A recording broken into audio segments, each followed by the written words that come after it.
waktu dia bekerja kat hotel tu baru sangat, seminggu lebih, tak lama. Dan dia terpaksa berhenti lepas dia kena dengan gangguan tu. Razif masa tu dia rasa, aduh, kenapalah kena pergi juga dekat tingkat tu guys. Dah lah dia dengar macam-macam cerita pasal tingkat tu. Memang berat hati dia nak pergi. Tapi apakan daya, dah kerja, nak tak nak dia terpaksa lah pergi kat tingkat tu. Dia pun buka lah lampu bilik tu. Sebab nak kemas ni, lepas dia buka je, dia tekan je switch lampu guys, dia ada terdengar bunyi tapak kaki yang baru keluar daripada bilik air pergi ke hujung katil. Dan tapak kaki tu bunyi berlari. Masa tu dia memang ngam-ngam sebelah dia ni bilik air. Hai guys, Assalamualaikum. Welcome to channel Faiz Cerita.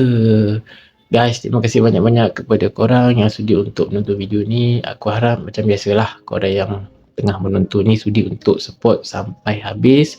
Tonton, dengarkan kisah ni sampai habis. Buat yang baru mengenali Faiz Cerita, salam perkenalan guys. Dan kepada korang yang belum lagi subscribe Faiz Cerita, aku mohon kepada korang guys, minta tolong korang untuk support Faiz Cerita hanya dengan subscribe, like, share dan jangan lupa untuk klik button notification. Dan juga guys, kepada yang baru mengenali Faiz Cerita, diingatkan penceritaan hanyalah sekadar untuk perkongsian dan juga hiburan semata-mata. Kisah seram ni dikongsi dari seseorang lelaki yang dikenali dengan nama Razif. Apa yang Razif ni dia share, pengalaman seram dia ni berlaku sewaktu dia bekerja sebagai housekeeping dekat satu hotel ni, yang di mana dekat hotel tu dia kena kemas bilik dekat satu tingkat ni. Dan dekat situlah guys, dia diganggu dan dia tak sangka pun yang dia terpaksa melalui pengalaman macam tu seumur hidup dia. Dan apa yang menyedihkan, kata dia, waktu dia bekerja kat hotel tu baru sangat, seminggu lebih, tak lama. Dan dia terpaksa berhenti lepas dia kena dengan gangguan tu. So kalau korang nak tahu kisah ni seram ataupun tidak, korang kena stay tune untuk menonton sampai habis. Dekat mana hotel ni, apa nama hotel ni, dirahsiakan lah. Dia tak boleh nak kongsikan sebab hotel ni masih beroperasi macam biasa. Dan kata Razif, hotel ni agak cantik sebenarnya, besar, tingkat dia pun banyak, tapi bukanlah 5 bintang kata dia, dalam 3 bintang macam tu lah. Cuma ada sedikit pelik, kata Razif. Walaupun hotel tu cantik, besar, selesa, tapi jarang-jarang dapat tempahan. Kat hotel ni, kata Razif, yang paling dia tak suka guys, dekat tingkat 7. Waktu dia baru-baru masuk kerja dekat hotel tu, dalam 2-3 hari dia dah kerja, banyak staff-staff senior tau selalu pesan dekat Razif ni. Diorang bagi tahu, Razif, kau kalau boleh elak-elakkan pergi dekat tingkat 7. Memang kalau boleh kau kena avoid lah tingkat tu, tapi kalau dah duty kau kena pergi kat tingkat tu untuk bersihkan bilik, kau buat cepat-cepat. Bila senior-senior ni semua cakap macam tu, bagi pesanan macam tu banyak kali dekat dia, Razif ni dia macam mak, dia macam rasa tak best lah. Dah lah dia baru je kerja kat hotel tu, tapi waktu senior-senior ni bagi tahu macam tu, dia macam indah tak indah je lah. Ada satu hari tu, Razif ni dia shift petang, dia kena balik malam pukul 11. Dan masa tu dia tengah kemas-kemas bilik dekat tingkat lain. Waktu tu dalam pukul 2 ke 3 petang macam tu lah. Dia agak-agak macam tu lah sebab dah lama kan. Masa tu dia baru lepas kemas dalam 3-4 bilik macam tu.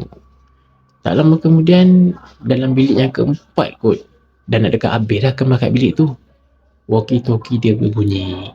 Supervisor dia panggil dia, bukan panggil lah, dia macam bagi tahulah dekat Razif ni, bilik 709 tu gas keluar lewat sikit tau, tapi sekarang dia dah turun dah.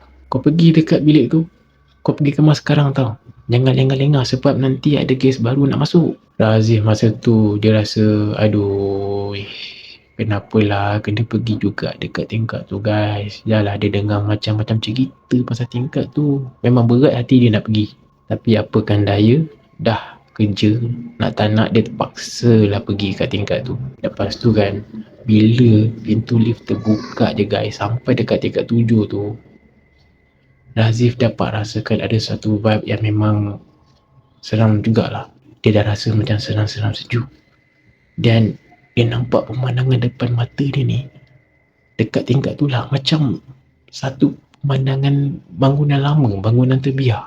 Lampu dekat koridor pula berkelip-kelip. Tapi Razif dia tak fikirlah apa-apa yang bukan-bukan. Walaupun hakikat dia tahu tingkat ni banyak yang bagi tahu ada bermacam-macam kisah, tapi dia abaikanlah, lantaklah, sebab dia kata dia tak nak ikutkan sangat terbawa-bawa, sebab dia nak kena buat kerja ni.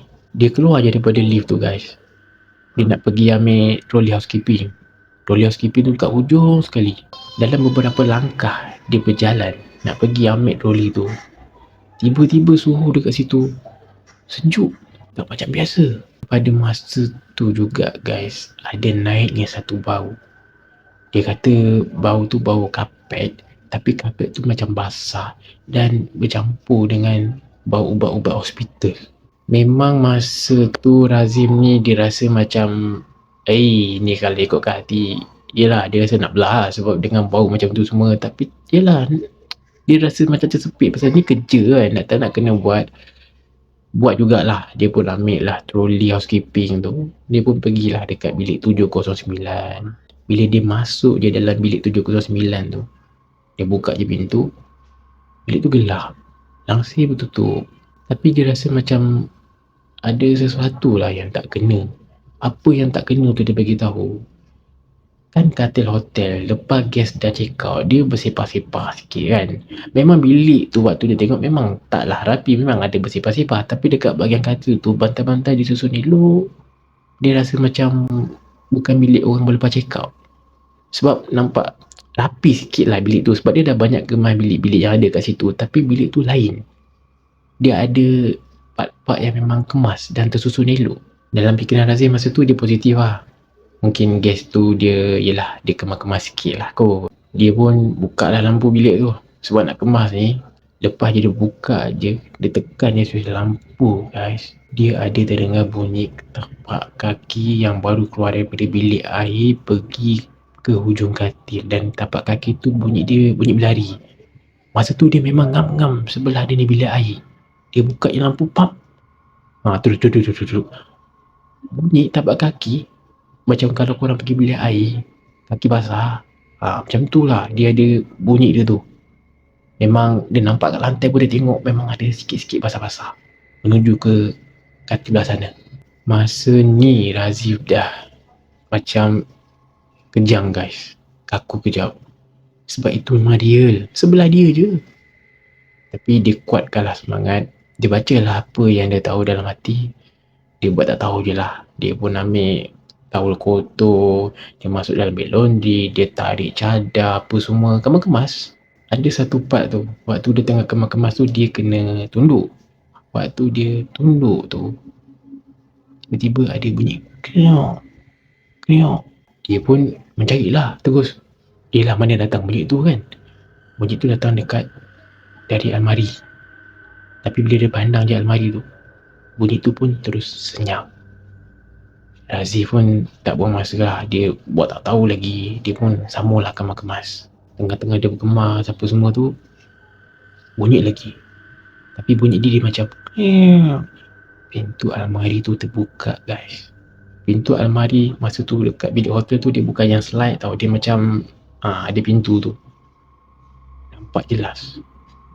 Pintu tu terbuka, macam ada orang daripada dalam yang buka sikit pintu almari tu. Razif dia terus undur 2 langkah ke belakang.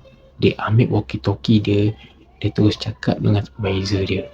Dia bagi tahu, Bos, saya rasa bilik 709 ni macam ada yang tak kena lah.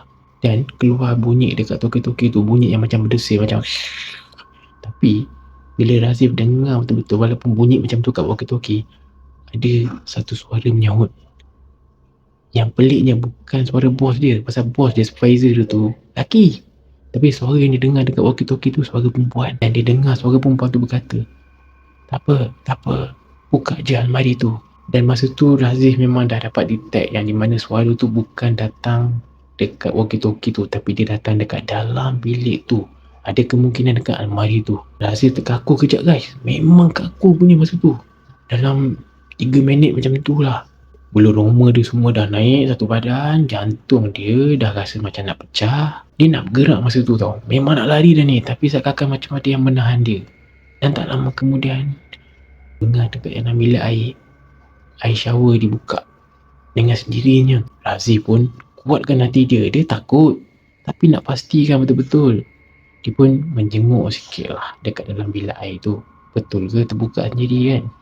Bila dia jenguk, memang shower tu terbuka sendiri, tapi air tak keluar. Bunyi ada.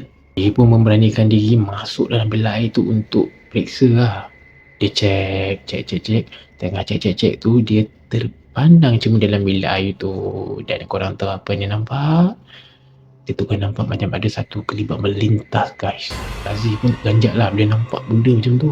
Dia terus berlari pergi dekat pintu, keluar daripada bilik tu, terus turun ke bawah guys. Dia turun pun tak pakai lift, pakai tangga sebab dah takut sangat dah masa tu.